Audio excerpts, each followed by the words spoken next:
सोचने रहिए अबदी होली मल के रोइंग दे बई चोली पकड़ के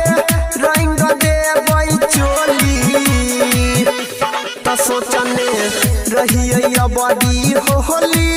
मल के रोइंग दे बई चोली पकड़ के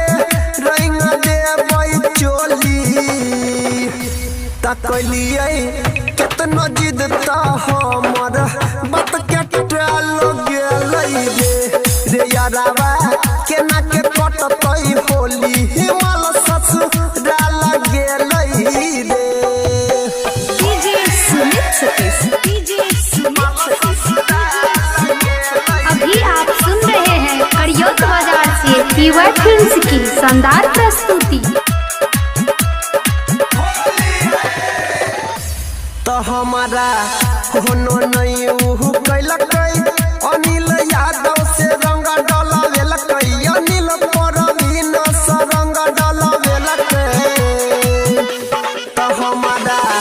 होनो नहीं उ कैलकै देवेंद्र परवीन से रंग डलवेलकै अनिल परवीन से रंग डलवेलकै